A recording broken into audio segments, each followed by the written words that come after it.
নৌকার অপেক্ষায় ঘন্টার পর ঘন্টা ঘাটে বসে থাকেন হাজারো মানুষ, কিন্তু নেই কোনো যাত্রী ছাউনি, রোদ, বৃষ্টি কিংবা ঝড়।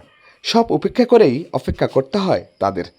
সবচেয়ে বেশি দুর্ভোগে পড়েছেন নারী, শিশু ও বয়স্করা। কুড়িগ্রামের চিলমারী উপজেলার ব্রহ্মপুত্রের তীরে ঐতিহ্যবাহী চিলমারী নদীবন্দর। পুরনো জৌলস হারালেও কমেনি এর গুরুত্ব।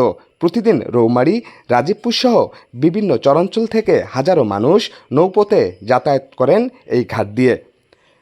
2 থেকে 3 ঘন্টার নৌযাত্রা শেষে ঘাটে এসে জরুরি প্রাকৃতিক প্রয়োজন মেটাতেও বিপাকে পড়েন যাত্রীরা, কারণ নেই একটি গণশৌচাগারও।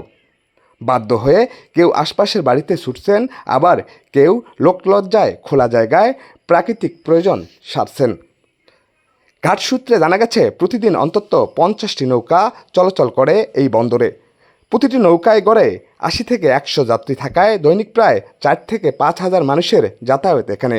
অথচ নেই পর্যাপ্ত বসার ব্যবস্থা, সুপের পানি কিংবা গণশৌচাগার। চলতি অর্থবছরে ঘাটটি ইজারা দেয়া হয়েছে প্রায় 1,94,00,000 টাকায়।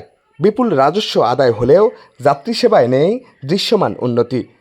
5 বছর ধরে চলা বন্দর উন্নয়ন প্রকল্পের অগ্রগতি মাত্র 34%। কোটি টাকার রাজস্ব, প্রতিদিন হাজারো যাত্রীর চলাচল, তারপরও মৌলিক সেবা থেকে বঞ্চিত চিলমারী নদীবন্দর।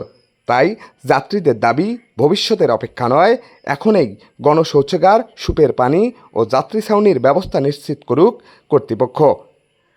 জুয়েল রানা, কুড়িগ্রাম।